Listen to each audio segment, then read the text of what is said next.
লিল্লাহে তাকবীর।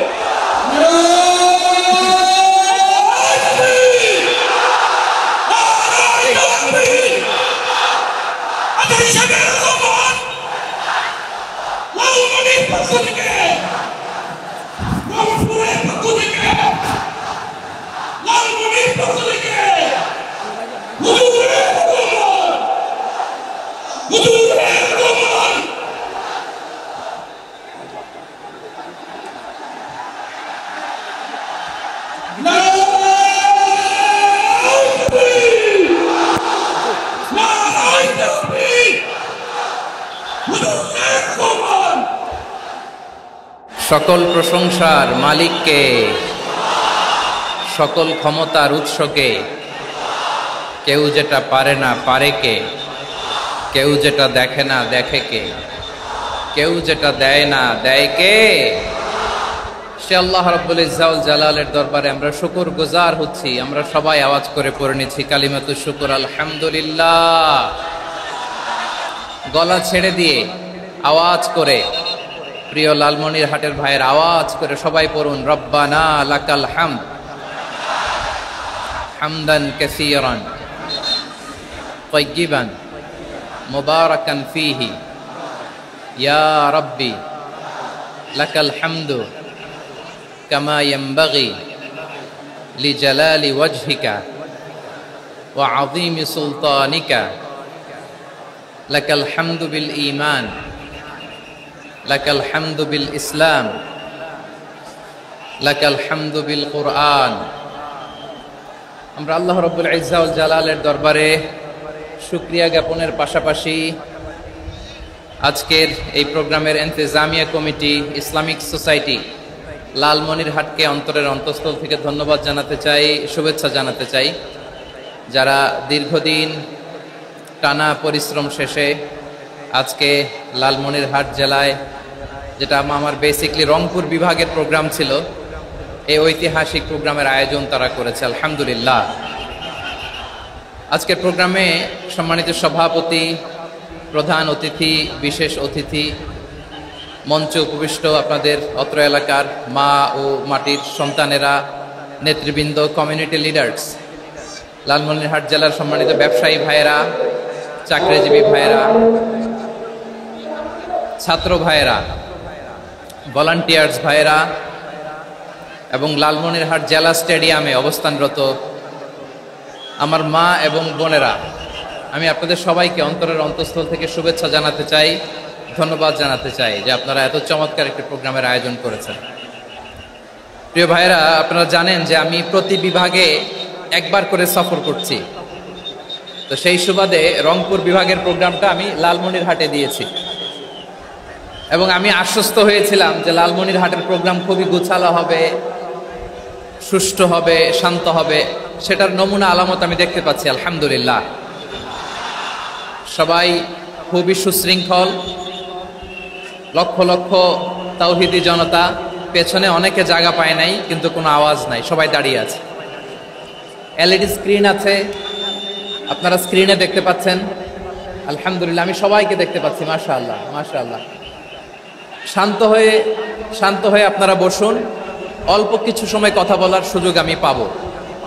যেহেতু আমি হেলিকপ্টারে করে এসেছি, হেলিকপ্টারগুলোর আবার একটা পলিসি আছে, সানসেটের আগে, সূর্য ডোবার আগে তাদেরকে এয়ারপোর্টে আবার ল্যান্ড করতে হয়। এখানে 3:30টার মধ্যে আমাকে উঠে যেতে হবে। আমি যদি বারবার আপনাদেরকে থামাতে থাকি, শান্ত হতে বলি এবং এগুলোতেই যদি আমরা সময় নষ্ট করে ফেলি, তাহলে এই যে বিশাল মহাসমাবেশ, বিশাল আয়োজন, যেখানে 2-4টা আমি বার্তা দিতে চাই, এগুলো ব্যাহত হবে। লালমনিরহাটের ছেলেরা খুব ভদ্র, শান্তশিষ্ট। আসার পর থেকে আমাকে রিসিভ করা থেকে শুরু করে স্টেজে আনা থেকে শুরু করে, এবং আলহামদুলিল্লাহ তরুণ জেনজি শ্রোতাদেরকে আমি দেখতে পাচ্ছি, তারা খুবই কোঅপারেটিভ, সহযোগিতা করার, কোঅপারেট করার, অ্যাসিস্ট করার মানসিকতা আমার ভাইদের আছে, আলহামদুলিল্লাহ আলহামদুলিল্লাহ। আমি চাইবো আমরা একটু নীরব, নিস্তব্ধ পরিবেশ তৈরি করার একটু চেষ্টা করব। প্রচন্ড রোদ, আপনাদের যেমন কষ্ট হচ্ছে আমারও কষ্ট হচ্ছে। ওনারা বলেছিল স্টেজকে সরাবে, উপরে পর্দা দিবে। আমি বললাম দরকার নাই, যে যেই পরিস্থিতিতে আছি আমরা বসি, শান্ত হইতে হবে। এখানে আমি শান্ত হইতে বলবো, ভলান্টিয়ার্সরা মাইক নিয়ে শান্ত হইতে বলবে, আমাদের সম্মানিত উপস্থাপক উনি শান্ত হইতে বলবে। এগুলোর অপেক্ষায় না থেকে নিজ দায়িত্বে আমরা সবাই শান্ত থাকি, যাতে লালমনিরহাটের এই প্রোগ্রাম একটা ইতিহাস হয়ে থাকে বাংলাদেশে, ঠিক কিনা বলেন? যখন আমি সময় দিব, শাউট করতে বলবো, নয়েজ করতে বলবো, তখন নয়েজ করতে হবে আওয়াজ করে। আর যখন কথা বলবো তখন একেবারে চুপ থাকতে হবে, একেবারে চুপ। মাশাআল্লাহ, হ্যাঁ ঠিক আছে, একেবারে চুপচাপ থাকতে হবে। ধুলা উড়ানো যাবে না, সামনে আগানো যাবে না। নিজের সুবিধা নিরাপত্তা বুঝতে হবে। এটা কোনো রাজনৈতিক সমাবেশ না, এখানে লাফালাফি, চিৎকার চেঁচামেচি, হাত দেখানোর দরকার নেই। হাত দেখানোর পর্ব শেষ। এখানেও ঠান্ডা হয়ে গেছে, মাশাআল্লাহ। হ্যাঁ মাশাআল্লাহ, আমাদের ভলান্টিয়ার্স ভাইরা, আমাদের স্বেচ্ছাসেবক ভাইরা, আইন শৃঙ্খলা রক্ষাকারী ভাইরা অনেক চেষ্টা করতেছে, মাশাআল্লাহ, very good. I am very happy to C this scenario, মাশাআল্লাহ, আলহামদুলিল্লাহ। আমি একটু দেখতে চাই যে রংপুর বিভাগের কে কোন জেলা থেকে আপনারা এসেছেন। কুড়িগ্রাম থেকে কারা এসেছেন দেখি, কুড়িগ্রাম। মাশাআল্লাহ মাশাআল্লাহ। আচ্ছা, গাইবান্ধা জেলার কে আসছেন? গাইবান্ধা, মাশাআল্লাহ। ঠাকুরগাঁও অনেকে আসছেন। দিনাজপুর জেলা থেকে, মাশাআল্লাহ। নীলফামারী, ঠিক আছে, ফি আমানিল্লাহ। পঞ্চগড় অনেক আসছে। রংপুর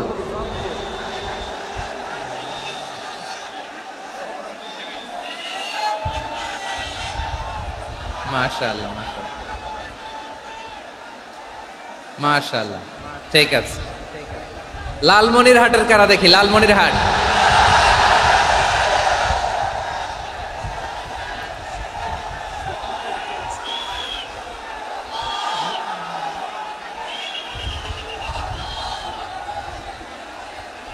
মাশাআল্লাহ মাশাআল্লাহ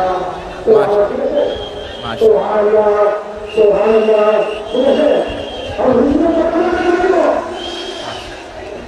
ঠিক আছে। আচ্ছা, এই রংপুর বিভাগের বাইরে থেকে অন্য জেলার কারা কারা আসছেন দেখি, তাও আছে অনেকে, মাশাআল্লাহ, ঠিক আছে। আজকের প্রোগ্রামে উপস্থিত আছেন প্রধান অতিথি হিসেবে অধ্যক্ষ আসাদুল হাবিব দুলু ভাই, সাংগঠনিক সম্পাদক বিএনপি, জাতীয় নির্বাহী কমিটির সভাপতি, জেলা বিএনপি লালমনিরহাট। বিশেষ অতিথি হিসেবে আমাদের অনেক ভাইরা এসছেন, সবাইকে শুকরিয়া জানাই। সভাপতিত্ব করছেন জনাব আব্দুল হাকিম। আইন শৃঙ্খলা বাহিনী, প্রশাসন, ভলান্টিয়ার্স, শুনেছি আমি প্রায় 5,000 ভলান্টিয়ার্স আপনারা নিয়োগ দিয়েছেন, আলহামদুলিল্লাহ। অনেক গোছালো প্রোগ্রাম। আমার প্রাণ ঢালা ভালোবাসা জানবেন, আমার হৃদয়ের গহীন থেকে ভালোবাসা নেবেন, শুভেচ্ছা জানবেন সবাই, ঠিক আছে। প্রিয় ভাইরা, আমরা আর কাল বিলম্ব না করে মূল আলোচনায় চলে যেতে চাই।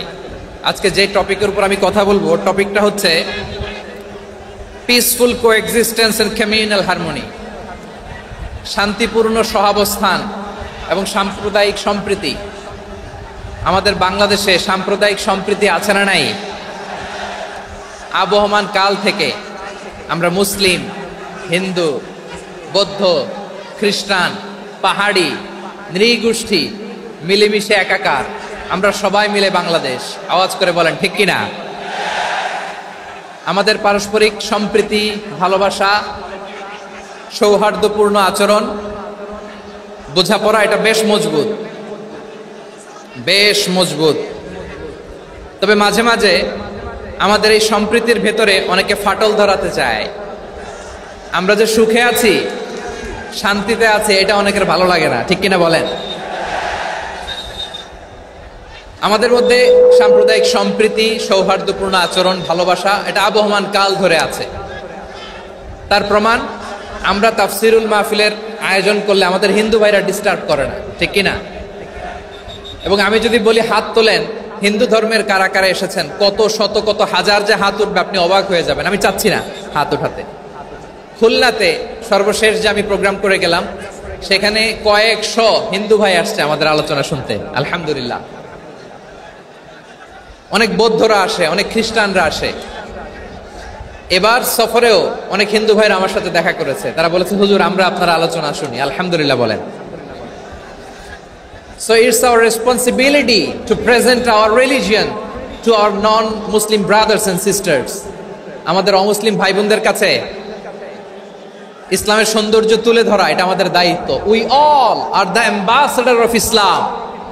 আমরা প্রত্যেকে দায়িত্বশীল, আমরা প্রত্যেকে এক একজন ইসলামের অ্যাম্বাসেডর, আলহামদুলিল্লাহ বলেন। এজন্য এমন ভাবে দ্য বিউটি অফ ইসলাম, ইসলামের সৌন্দর্য আমাদেরকে ফুটিয়ে তুলতে হবে যাতে করে নন মুসলিমরা শাহাদা পড়ে কালিমা পড়ে মুসলমান হয়ে যায়। অনেক নন মুসলিম ভাই বোন আমাদের হাতে শাহাদা পড়ে কালিমা পড়ে মুসলমান হয়েছে অনেক। সো আমরা যেন ইসলামের বিউটিটাকে তুলে ধরতে পারি এবং এই যে সম্প্রীতি এটাকে যেন আমরা অটুট রাখতে পারি। আদতে আদতে বাংলাদেশের ইতিহাস বলে আমাদের দেশে কোনো দাঙ্গা নাই, আছে? লালমনিরহাটের ভাইয়ের আওয়াজ করে বলেন আমাদের দেশে হিন্দু মুসলিম দাঙ্গা আছে? আমরা ভাই ভাই, আওয়াজ করে বলুন তো আমরা কি ভাই ভাই। কিন্তু কিছু দুষ্ট লোক আছে, তারা আমাদের সম্পর্কের মধ্যে ফাটল ধরাতে চায়, ঠিক কিনা বলেন? মাঝে মাঝে ঝগড়া লাগাতে চায়। দেখবেন পত্রপত্রিকায় দেখা যায় বিভিন্ন ধর্মীয় উপাসনালয়গুলোতে হামলা চালানো হয়, এগুলো রাজনৈতিক উদ্দেশ্য প্রণোদিত, এগুলোর সাথে ইসলামের কোনো সম্পর্ক নাই। এজন্য এই দুর্বৃত্তদের ব্যাপারে আমাদের সাবধান থাকতে হবে। আমরা সবসময় যেমনি ঐক্যবদ্ধ, ইউনাইটেড, আমরা যদি এরকম ইউনাইটেড থাকি এই সমস্ত দুর্বৃত্তদের কালো হাত ভেঙে দিতে আমাদের 1 ঘন্টাও লাগবে না। চিল্লায় বলো ঠিক কি না? আমরা সংঘবদ্ধ থাকবো। এই যে আমাদের পিসফুল কোএক্সিস্টেন্স, শান্তিপূর্ণ সহাবস্থান। হিন্দুরা পূজা করে, যেদিন হিন্দুদের পূজা অনুষ্ঠান আমরা ওই দিন তাফসির মাহফিল করি না, ঠিক কিনা বলেন? যেদিন আমাদের তাফসিরুল কোরআনের প্রোগ্রাম ওই দিন আমাদের হিন্দু ভাইরা ডিস্টার্ব করে না, সুবহানাল্লাহ। হিন্দুদের পূজা অনুষ্ঠানে মাদ্রাসার ছাত্র যে পাহারা দেয়, গোটা বিশ্বে এরকম দৃষ্টান্ত নজির বিরল, ঠিক কিনা বলেন? আইন শৃঙ্খলা বাহিনীর পাশাপাশি মাদ্রাসার ছাত্ররা যে সেখানে পাহারা দেয়, গোটা পৃথিবীতে এই দৃষ্টান্ত আপনি পাবেন। মাদ্রাসার ছাত্ররা তারা তো কোরআনের ধারক, তারা হাদিসের ধারক, তারা কেন মন্দির পাহারা দিবে? এই সম্প্রীতিকে ধরে রাখার জন্য, এই সৌহার্দ্যকে ধরে রাখার জন্য, আমাদের পারস্পরিক ভালোবাসাকে অটুট রাখার জন্য। আওয়াজ করে বলতে হবে ঠিক কিনা? এখন বলেন আমাদের এই ভালোবাসা অটুট থাক আমরা চাই কি চাই না? আমরা হিন্দু মুসলিম মিলেমিশে শান্তিপূর্ণ সহাবস্থান, সাম্প্রদায়িক সম্প্রীতি, লালমনিরহাটের ভাইয়ের আওয়াজ করে বলুন এই সাম্প্রদায়িক সম্প্রীতি আমরা চাই কি চাই না? আল্লাহ এই দেশকে তুমি বরকতময় করো, বাংলাদেশকে তুমি শান্তিময় করো। আওয়াজ করে সবাই বলেন আমিন। এই জায়গাটাতে সামান্য একটু আওয়াজ হচ্ছিল, এটাও থেমে গেছে, আলহামদুলিল্লাহ আলহামদুলিল্লাহ। এখন একেবারে everything is in my control, মাশাআল্লাহ। ঠিক আছে, আমি মূল আলোচনায় যাই। প্রিয় ভাইরা, আমি বলেছিলাম আমার আলোচনার বিষয় হচ্ছে শান্তিপূর্ণ সহাবস্থান, সাম্প্রদায়িক সম্প্রীতি। আমরা দেখব ইসলাম আমাদেরকে কি কি দিক নির্দেশনা দেয়। শান্ত হইতে হবে, খরগোশের কানের মতো কান দুটো আমার দিকে করে রাখেন। আমি এখনো উঠে যাব, হাত নাড়ায় লাভ নাই, আমি উঠে যাব। তাকায় থাকো আর কান খাড়া, আওয়াজ হবে না। হ্যাঁ, মাশাআল্লাহ মাশাআল্লাহ, ঠিক আছে। আমরা দেখবো যে রাসূল সাল্লাল্লাহু আলাইহি ওয়াসাল্লাম এই পিসফুল কোএক্সিস্টেন্সের জন্য আমাদের কি শিখিয়েছেন, কি কি গাইডলাইন দিয়েছেন। আমরা 1, 2, 3, 4 করে এগুলো আপনাদের সাথে শেয়ার করব। আমি আপনাদের খেদমতে সূরাতুল আনআমের 108 নম্বর আয়াত তেলাওয়াত করেছি।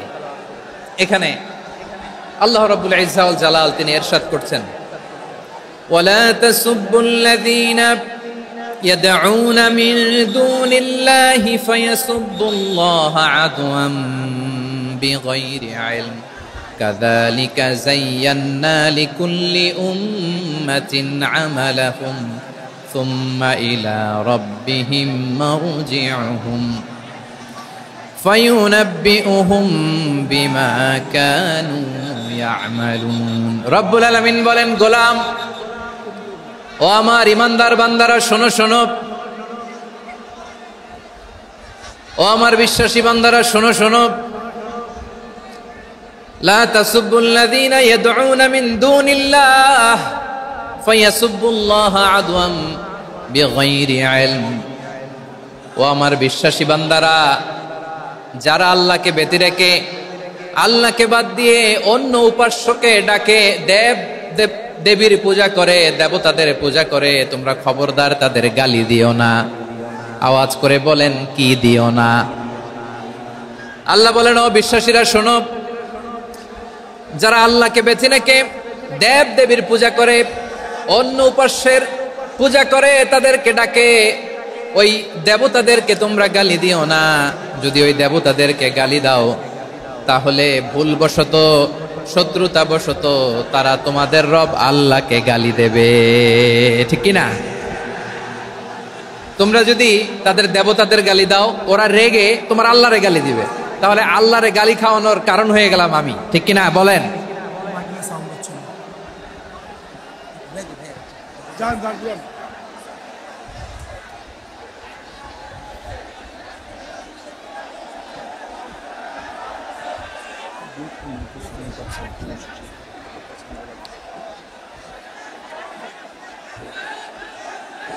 সম্মানিত ভাইয়েরা, এত বিশাল প্রোগ্রাম, মাইকের একটা সেটআপ থাকে, তারগুলো অনেক সময় নড়ে যায়, ধাক্কা ধাক্কিতে ডিসপ্লেস হয়, একটু ঝামেলা হবে।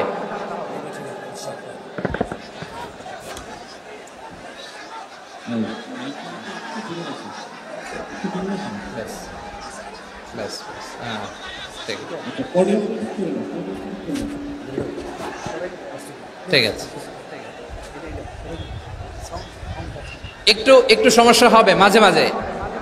আপনারা শান্ত থাকলে, শান্ত থাকতে হবে। এইভাবে সাউন্ড নাই, এই নাই, এই বলতে বলতে আমার সময়ও নাই, উঠে যেতে হবে, এগুলো বোকামি। এই বিভাগীয় প্রোগ্রামগুলোতে যাই, চিৎকার চেঁচামেচি করে তোমরা আসো, সময় শেষ, আমাকে উঠে যেতে হয়। আমরা তো বঞ্চিত হলাম, গুরুত্বপূর্ণ অনেক কথা শোনাবো তোমাদের, অনেক। প্রিয় ভাইরা, আপনারা শান্ত হয়ে বসুন, শান্ত হয়ে। রব্বুল আলামিন বলেন, খবরদার বিশ্বাসীরা, আল্লাহ ছাড়া যারা অন্যান্য উপাস্যদেরকে ডাকে, দেবতাদেরকে ডাকে, তাদেরকে তোমরা গালি দিও না। ওই সমস্ত দেবতাদেরকে যদি তোমরা গালি দাও, তাহলে তারা আল্লাহকে গালি দিবে, ঠিক কিনা বলেন? আমরা দেবতাদের গালি দিলে ওরা আল্লাহকে গালি দিবে। রব্বুল আলামিন বলেন, খবরদার দেবতাদেরকে গালি দিও না, তাহলে ওরা তোমার রব আল্লাহরে গালি দেবে। প্রতিটি জাতির জন্য তাদের কাজকে আমি আল্লাহ সুশোভিত করে রেখেছি, তারা সবাই একদিন আমার কাছেই ফিরে আসবে। এরপর আমি রব্বুল আলামিন তাদের আমলনামা তাদেরকে জানিয়ে দেব। সুবহানাল্লাহ পড়ে। প্রিয় ভাইয়েরা, আল্লাহ তাআলা বলেছেন, খবরদার গালি দিও না। আদেশটা কার? আওয়াজ করে বলেন তো। হিন্দুদের দেবতা দেবদেবীদেরকে গালি দেওয়া যাবে না। আওয়াজ করে বলুন প্রিয় ভাইয়েরা, এই আদেশটা কার? এই আপনাদের গলার আওয়াজ। অন্য ধর্মের দেবতাদেরকে যে গালি দেওয়া যাবে না, এই আদেশটা কার? আরো জোরে বলুন, কার? গালি দিবেন কোন দেবতাকে? দিবেন? যদি দেন, তাহলে ওরা আল্লাহরে গালি দিবে। তাহলে আল্লাহরে গালি খাওয়াইলো কে? আপনি, ঠিক কিনা বলেন? আমি আল্লাহকে গালি খাওয়ানোর কারণ হলাম, কারণ আমি যদি গালি না দিতাম, ওরা আমার রবকে গালি দিত না। আওয়াজ করে বলেন, ঠিক কিনা? তাহলে প্রিয় ভাইয়েরা, ইসলাম আমাদেরকে শিখায়, সূরাতুল আনআমের 108 নম্বর আয়াত থেকে আমরা বুঝলাম, কোন ধর্মকে ছোট করা যাবে না। অন্য ধর্মকে ছোট করা মানে ইসলামকে ছোট করা। অন্য ধর্মের দেবতাকে গালি দেওয়া মানে আল্লাহকে গালি খাওয়ানো। আওয়াজ করে বলেন, ঠিক কিনা? খবরদার, এটা করা যাবে না। আর অন্য ধর্মের দেবতাকে যদি আপনি গালি দেন, ওরা ইসলাম থেকে দূরে সরে যাবে। যাও ইসলামের প্রতি আকৃষ্ট হয়েছিল, আর কোনোদিন ইসলামের ধারে কাছে আসবে না। আওয়াজ করে বলেন, ঠিক কিনা? এজন্য কখনো কোনোদিন অন্য ধর্মের দেবতাদেরকে গালি দেয়া যাবে না। অন্য ধর্মের কোন দেবতাদেরকে আমরা গালি দিব না, গালি দিব না, বরং ইসলামের beauty, the beauty of Islam, ইসলামের সৌন্দর্যকে আমরা তুলে ধরব।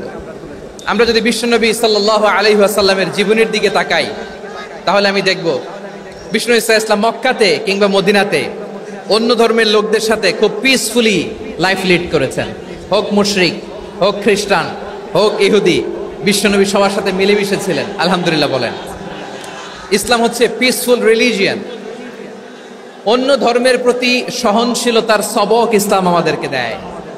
কিন্তু প্রতিটি মুসলিমের এটা মনে রাখতে হবে, আল্লাহর কাছে পছন্দনীয়, গ্রহণযোগ্য ধর্ম জীবন আদর্শ একটি, সেটা হচ্ছে ইসলাম। আওয়াজ করে বলেন সেটা কি? লালমনিরহাটের ভাইয়েরা আওয়াজ করে বলুন, আল্লাহর কাছে মনোনীত ধর্ম একটি, সেটা কি? এজন্য রব্বুল আলামিন বলেন, ইন্নাদ-দীনা ইনদাল্লাহিল ইসলাম, আল্লাহর কাছে মনোনীত গ্রহণযোগ্য অ্যাকসেপ্টেড ধর্ম মতাদর্শ একটা, সেটা হলো ইসলাম। ইসলাম ছাড়া অন্য কোন ধর্ম যদি কেউ তালাশ করে, তার ওই ধর্ম আল্লাহ গ্রহণ করবে না। ওমাইয়াবতাগি গায়রাল ইসলামি দীনান ফালাই ইউকবালা মিন ওয়া হুয়া ফিল আখিরাতি মিনাল খাসিরিন।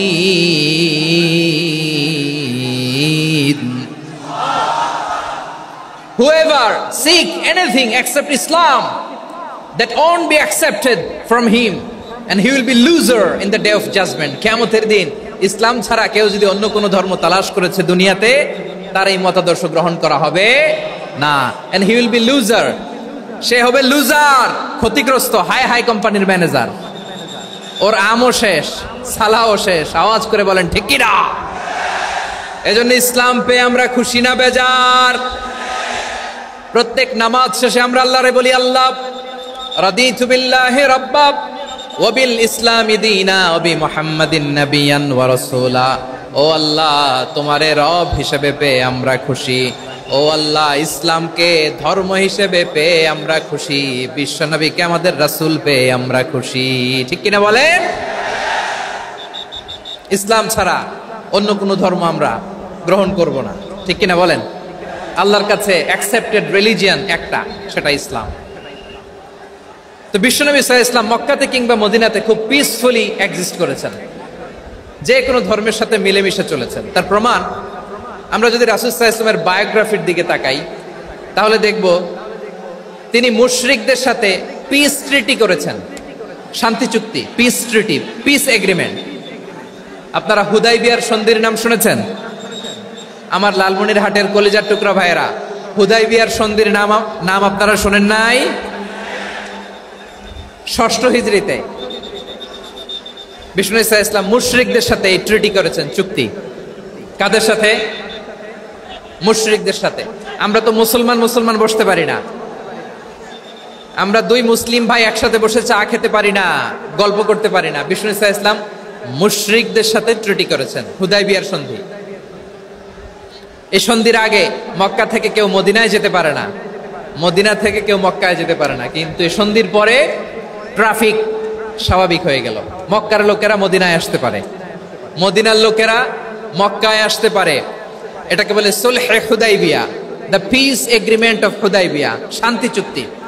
আমরা পৃথিবীতে এখন অনেক শান্তি চুক্তির নাম শুনি, এগুলো সব the piece treaty of Hudaibiya থেকে কপি করা। আল্লাহু আকবার।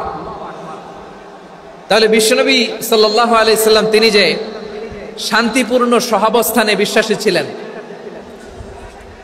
মুসলমানেরা যে অন্য ধর্মের প্রতি সহনশীল, তার প্রমাণ হচ্ছে এই পিস ট্রিটি। শুধু তাই নয়, মাইকের সাউন্ডটা একটু বাড়ায় দিতে হবে, খুব দুর্বল, একটু মজবুত করতে হবে, আর একটু ক্লিন করতে হবে, আর সবগুলা জায়গায় সাউন্ড যাচ্ছে কিনা একটু ক্রস চেক করতে হবে। হ্যাঁ, পাবেন দিচ্ছে mike operator, is trying his level best, দিচ্ছে। মাইক অপারেটর যিনি আছেন, প্রতিটি জায়গায় প্রতিটি সাউন্ড বক্সে যেন আওয়াজ পাওয়া যায়, একটু ক্রস চেক করেন, সাউন্ডটাকে একটু স্ট্রং করে দেন। হ্যাঁ, ঠিক আছে, মাশাআল্লাহ। এদিকে তাকান, এদিকে। মক্কার পার্ট গেল, পিস এগ্রিমেন্ট করলেন, শান্তি চুক্তি। বিষ্ণু ঈসা ইসলাম মদিনায় যে কি করলেন? মদিনায় যে বিষ্ণু ঈসা ইসলাম মদিনা চার্টার করলেন, মদিনা সনদ, সাহিফাতুল মদিনা, এটার বলে মদিনা চার্টার। যে ওয়েস্টে, ইউরোপে, আমেরিকাতে তারা অনেক চার্টার করে, এই সব চার্টার মদিনা চার্টার থেকে কপি করা। আওয়াজ করে পড়েন সুবহানাল্লাহ। বিষ্ণু ঈসা ইসলাম মদিনায় গেলেন, মদিনাতে মুসলিম, মুশরিক, ইহুদি, এই তিন ধর্মের লোক মিলে সব স্টেক হোল্ডার যারা আছে সবাইকে নিয়ে বিষ্ণু ঈসা ইসলাম মদিনা চার্টার করলেন, মদিনা সনদ। পড়েন সুবহানাল্লাহ। শুধু তাই নয়, মক্কাতে বিশ্বনবী পিস এগ্রিমেন্ট করলেন, শান্তি চুক্তি মুশরিকদের সাথে। মদিনাতে যে বিশ্বনবী মদিনা চার্টার করলেন, মদিনা সনদ করলেন ইহুদিদের সাথে। আবার মদিনাতে বিশ্বনবী ইহুদিদের সাথে পিস ডায়ালগ করলেন, ইন্টারফেথ ডায়ালগ করলেন, আন্তধর্মীয় সংলাপ করলেন, যেই সংলাপের মূল ভিত্তি ছিল তাওহীদ। মূল ভিত্তি ছিল কি? তাওহীদ। বিশ্বনবী ইহুদিদেরকে ডাকলেন, আহ্বান করলেন, কুল ইয়া আহলাল কিতাবি তাআলাউ ইলা কালিমাতিন সাওয়াইন বাইনানা ওয়া বাইনাকুম আল্লা না'বুদা ইল্লাল্লাহ ওয়া লা নুশরিকা বিহি শাইআন ওয়া লা ইয়াত্তাখিযা বা'দুনা বা'দান আরবাবাম মিন দুনিল্লাহ فإن تولوا فقولوا اشهدوا بأننا مسلمون সুবহানাল্লাহ পড়েন। বিশ্বনবী মদিনার ইহুদিদের ডেকে বললেন, ও ইহুদিরা শোনো শোনো, আসো এমন একটা আদর্শের প্রশ্নে আমরা একত্রিত হই যে আদর্শের প্রচার তোমাদের নবীরাও করেছে, আমিও করি, যে আদর্শের কথা তোমাদের পবিত্র ধর্মগ্রন্থগুলোতে আছে, আমার কোরআনেও আছে, সেটা হলো তাওহীদ। আমরা এক আল্লাহ ছাড়া কারো ইবাদত করব না, আল্লাহর সাথে কাউরে শরীক করব না, আল্লাহ ছাড়া কাউরে রব মানব না। পড়েন সুবহানাল্লাহ। তাহলে আমার প্রিয় লালমনিরহাটের ভাইরা, মদিনাতে যেয়ে তিনি মদিনা চার্টার করলেন, মদিনা সনদ, পিস ডায়ালগ করলেন, শান্তির সংলাপ, ইন্টারফেথ ডায়ালগ করলেন, আন্তধর্মীয় সংলাপ, যার ভিত্তি ছিল তাওহীদ। সুবহানাল্লাহ পড়েন।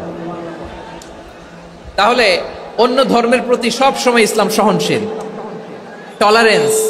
যদি আপনি দেখতে চান ইসলামের নবী বিশ্ব নবীর দিকে তাকান, ঠিক কিনা বলেন?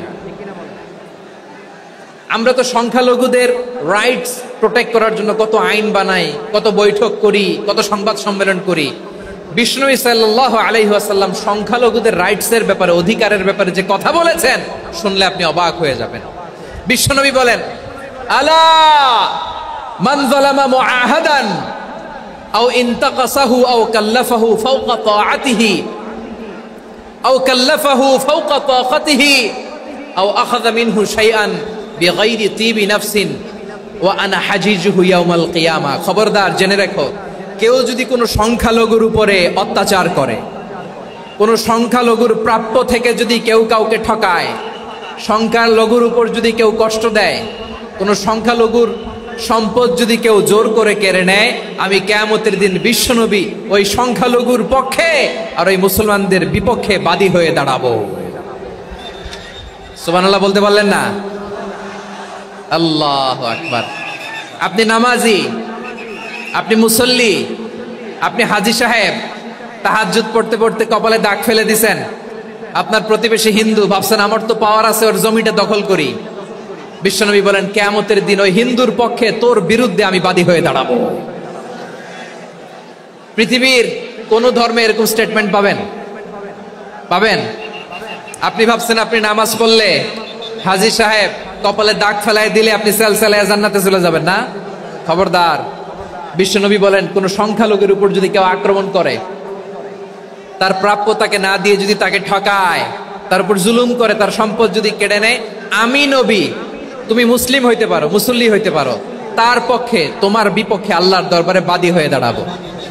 আচ্ছা লালমনিরহাটের ভাইরা, কথা বুঝতে পারলে আওয়াজ করে উত্তর দেন। বিশ্বনবী যদি কারো বিপক্ষে দাঁড়ায় কিয়ামতের দিন, আই রিপিট, আমি আবারও বলছি, বিশ্বনবী যদি কিয়ামতের দিন কারো বিপক্ষে দাঁড়ায়, ও তো সেলসেলায়া জান্নাতি, তাই না? জান্নাতি না? যে নবীর সুপারিশ ছাড়া জান্নাতের গেটও দেখা যাবে না, ওই নবী যদি বলে তোর বিপক্ষে আমি বাদী হয়ে দাঁড়াবো, ওই জান্নাতে আর ঢোকার কোনো সুযোগ আমাদের থাকবে? এখানেই শেষ না আমার প্রিয় লালমনিরহাটের ভাইয়েরা, এখানেই শেষ নয়। বিশ্বনবী বলেন, মান কাতালা মুআহাদান, বুখারীর বর্ণনা, মান কাতালা মুআহাদান লাম ইয়ারাহ রাইহাতাল জান্নাহ। কেউ যদি, কোন মুসলিম যদি অন্যায়ভাবে কোনো সংখ্যালঘুকে হত্যা করে, কোনো হিন্দুকে হত্যা করে, কোনো বৌদ্ধরে হত্যা করে, অন্যায়ভাবে কোনো মুসলিম যদি কোনো সংখ্যালঘুরে হত্যা করে, জান্নাতে যাওয়া তো দূরের কথা, ওই মুসলিম জান্নাতের ঘ্রাণও পাবে না। সেই বুখারীর বর্ণনা, মান কাতালা মুআহাদান লাম ইয়ারাহ রাইহাতাল জান্নাহ ওয়া ইন্না রিহাহা লা ইউজাদু মিন মাসিরাতি 40 আমা, যে জান্নাতের ঘ্রাণ 40 বছর দূরের রাস্তা থেকেই পাওয়া যায়। সুবহানাল্লাহ পড়েন। প্রিয় ভাইরা, এখান থেকে জান্নাতে পৌঁছতে লাগবে 40 বছর। এত দূর, কত বছর? সবাই বলেন কত বছর? এখান থেকে জান্নাতে পৌঁছতে লাগবে 40 বছর। এত দূরে থাকতেই জান্নাতের ঘ্রাণ আপনার নাকে এসে ধাক্কা মারবে। বিশ্বনবী বলেন, যে ব্যক্তি কোন সংখ্যালঘুকে হত্যা করে জান্নাতের ঘ্রাণ তো পাবেই, জান্নাতে তো ঢুকতে পারবেই না, জান্নাতের ঘ্রাণও তার নাকে লাগবে না। পড়েন নাউযুবিল্লাহ। তাহলে সংখ্যালঘুদের ব্যাপারে ইসলামে অধিকার দেয়া আছে না নাই? লালমনিরহাটের ভাইয়ের আওয়াজ করে বলেন, আমার সংখ্যালঘু হিন্দু ভাইদের রাইটস, অধিকার আমাদের ইসলামে প্রোটেক্টেড আছে না নাই? এখানেই শেষ না। বিষ্ণু ইসলাম আপনার অমুসলিম প্রতিবেশীর সাথে ভালো আচরণ করতে বলেছে। আমাদের হয় না এটা মুসলিম পাড়া, ওটা বৌদ্ধ পাড়া, হয় না? অনেক সময় হয় না এটা আমাদের মুসলিম পাড়া, ওইটা হিন্দু পাড়া, এরকম আছে না নাই? লালমনিরহাটে নাই না? আছে? হিন্দু যদি আপনার প্রতিবেশী হয় কি করবেন? ওরে কষ্ট দিবেন নাকি? কেন? ও তো হিন্দু, ও তো আমার আল্লাহরে ডাকে না, ওরে কষ্ট দিলে জায়েজ হবে না? খবরদার। বিষ্ণু ইসলাম বলেন, মান কানা ইউমিনু বিল্লাহ ওয়াল ইয়াউমিল আখির ফালিউকরিম জারাহ, যে আল্লাহ বিশ্বাস করে আর আখিরাতে বিশ্বাস করে সেজন্য প্রতিবেশীর সাথে ভালো আচরণ করে। সুবহানাল্লাহ। কলিজা জুড়ায় যায় না আমার নবীর কথাগুলো শুনলে? যে আল্লাহ বিশ্বাস করে, যে আখিরাতে বিশ্বাস করে সেজন্য প্রতিবেশীর সাথে ভালো আচরণ করে। এখানে বলছে মুসলিম প্রতিবেশী বলছে, নামাজি প্রতিবেশী বলছে, আল্লাহওয়ালা প্রতিবেশী বলছে না। প্রতিবেশী আস্তিক হোক নাস্তিক হোক, প্রতিবেশী মুমিন হোক মুশরিক হোক, প্রতিবেশী হইলেই তার সাথে ভালো আচরণের দরকার আছে না নাই? আমার প্রিয় লালমনিরহাটের ভাইয়েরা, বিষ্ণু ইসলাম ওনার ইহুদি প্রতিবেশীদের দেখাশোনা করতেন। আওয়াজ না শোনা যাক, আমারও তো দেখা যায়, আমারও তো দেখা যায়। তাকায় থাকেন, তাকায় থাকলে সওয়াব হবে। কোরআনের কথা যেখান থেকে হয় এদিকে তাকায় থাকলেই বরকত। তাকায় থাকেন। জি জি, মাইক, আমি তার মাইক ঠিক করতে আসি না এদিকে, এই মাইক ঠিক করব, ওই মাইক ঠিক করব, ওদিকে পাইলট বলবে হুজুর চলে আসেন। জি বসুন, বসুন, মাশাআল্লাহ। হ্যাঁ, খুব শান্ত, ঠিক আছে।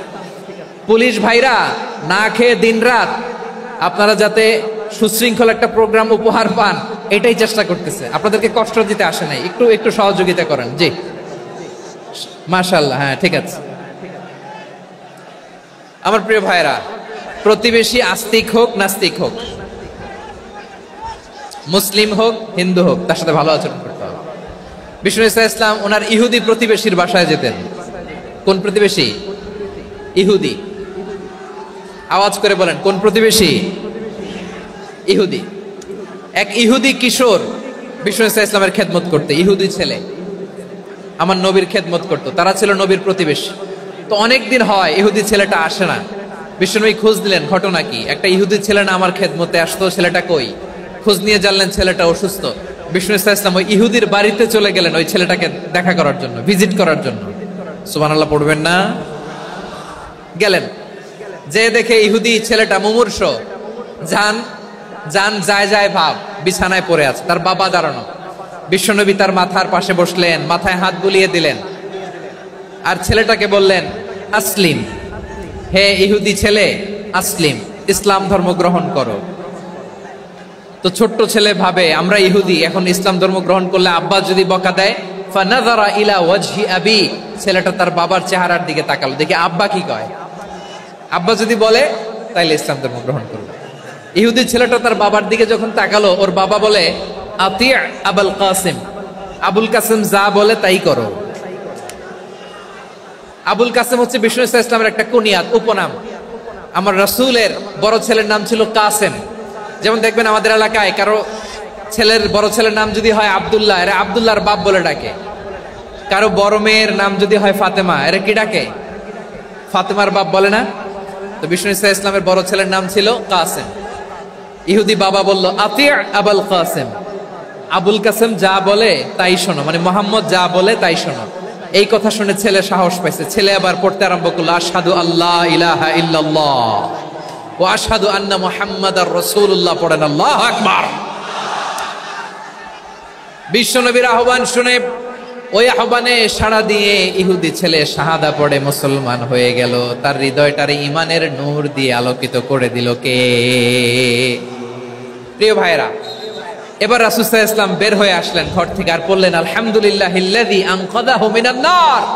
প্রশংসা সে আল্লাহর, যে আল্লাহ জাহান্নামে চলে যাচ্ছিল প্রায় এমন একটা লোককে মুহূর্তের মধ্যে কালেমায়ে শাহাদাতের বদৌলতে জান্নাতি বানায় দিলেন। আওয়াজ করে পড়েন সুবহানাল্লাহ।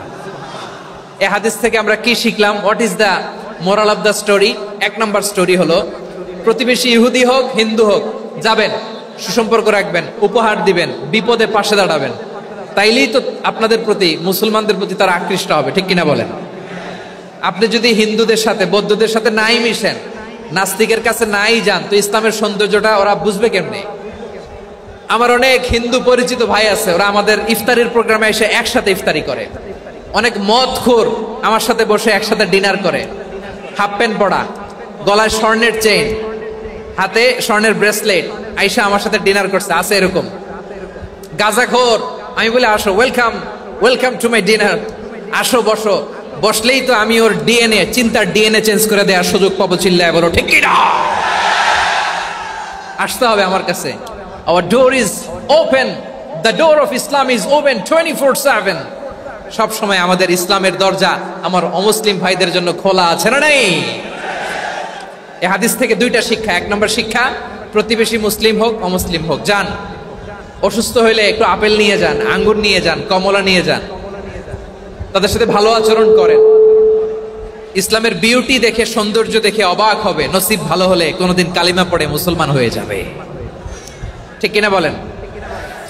তাহলে অমুসলিমের সাথে ভালো সম্পর্ক। বিশ্বনবী ইহুদির বাড়িতে গেলেন, ইহুদির বাড়ি, আর আমার মুসলমান ভাই আমার কাফের বলে, এরকম আছে না নাই? মুসলিমরা দেখতে পারে না, সহ্য করতে পারে। বিশ্বনবী সাল্লাল্লাহু আলাইহি ওয়াসাল্লাম ইহুদির বাড়িতে গেলেন, এটা একটা শিক্ষা। আরেকটা শিক্ষা হলো, ভাইরা ধাক্কা মেরে এসে সামনে এসে কি লাভ? প্রোগ্রাম তো শেষ হচ্ছে, এখনই শেষ হচ্ছে। তো এই যে আমাদের বকশি ভাই ওয়াদা নিল, হাত তোলালো, মিম বলে এত কথা বললো, তো আমি জেলায় জেলায় যে খালি হাত নাড়াই তোমাদের জন্য নাকি? হ্যাঁ, হাত নাড়াই শুধু। এই ধাক্কাইতে ধাক্কাইতে এদিকে এসে হাত নাড়াইতেছে, হয়েছে তো, দেখলাম তো, ঠিক আছে, মাশাআল্লাহ, অনেক সুশৃঙ্খল, অন্যান্য যে কোনো জেলার চেয়ে অনেক সুশৃঙ্খল। আমার দিকে তাকাও, আমার দিকে তাকাও, ঠিক আছে। এই যে দাঁড়িয়ে আছে, একটা ছেলে নড়ে না, দেখছেন? মাশাআল্লাহ মাশাআল্লাহ মাশাআল্লাহ। হ্যাঁ, এইভাবেই। আর কয়েকটা মজাদার কথা আছে, শোনো। এই হাদিস থেকে আমাদের শিক্ষা হলো, আমার প্রতিবেশী যেই ধর্মের হোক আমি সম্পর্ক রাখবো। অসুস্থ হলে যাব, কি বলেন ভাইরা? যাবেন না? যাবেন না আপনারা? আচ্ছা, 2 নম্বর শিক্ষা হলো, বিষ্ণু ঈসা ইসলামের খাদেম ছিল ইহুদি, এতদিন খেদমত করলো, একদিনও বিশ্বনবী ওরা কালিমার দাওয়াত দেয় নাই। কারণ কি? বিশ্বনবী একটা ভালো সময়ের অপেক্ষা করতেছিলেন, প্রপার টাইমিং। দাঈর কাজ হচ্ছে দাঈ ইলাল্লাহ, সে হচ্ছে সুযোগ সন্ধানী। দাঈ সুযোগ খোঁজে, কখন দাওয়া দিলে ব্যাটে বলে হবে, ঝোপ বুঝে কোপ মারে, ঠিক কিনা বলেন? বিষ্ণু ইসলাম ভালো সময়ের অপেক্ষা করতেছিলেন, দেখি ভালো সময় আসুক আসুক আসুক আসুক। আস্তে আস্তে এমন সময় আসছে, ছেলে এবার মুমূর্ষ। অসুস্থ ব্যক্তির হৃদয় অত্যন্ত নরম থাকে। হসপিটালে যখন কেউ যায় তার হৃদয়টা বড্ড নরম থাকে, মৃত্যুর ভয়ে তার অন্তরটা নরম থাকে, ঠিক কিনা বলেন? এই প্রপার টাইমিং এর অপেক্ষা করতেছিলেন। যখনই টাইমিং পেয়েছেন, দাওয়াত দিলেন, পড়ো লা ইলাহা ইল্লাল্লাহ, সুবহানাল্লাহ পড়েন সবাই। তাহলে ইসলাম অমুসলিম প্রতিবেশীর সাথে ভালো আচরণ করতে বলে। ইসলাম অমুসলিম মাতা পিতার সাথেও ভালো আচরণ করতে বলে। মাতা পিতা যদি অমুসলিম হয়, তারা ফেলে দিতে পারবেন? পারবেন? আমার লালমনিরহাটের ভাইয়েরা, অনেক হিন্দু ছেলে আমাদের হাতে শাহাদা পড়ে মুসলিম হয়, কিন্তু ওর মা মুসলমান হয় নাই, বাবাও হয় নাই, এরকম আছে না নাই? তো ও হয়েছে মুসলিম, মা বাপ হিন্দু, এখন মা বাপ কি বাদ? হ্যাঁ, মা বাপ বাদ দেয়া যাবে? যেই মা আপনার 9 মাস 8 মাস পেটে ধারণ করলো, আপনার মায়ের নার ছেঁড়া ধন, আপনি ওই মারে বাদ দিতে পারবেন? যে মায়ের বুকের তাজা দুধ খেয়ে আপনি আজকে বাড়ন্ত তাজা তরতাজা, ওই মারে বাদ দেয়া যাবে? মায়ের এক ধারে দুধের দাম, কাটিয়া গায়ের চাম, পাপুষ বানাইলেও ঋণের শোধ হবে না। এমন দরদি ভাবে কেউ হবে না আমার মা গো।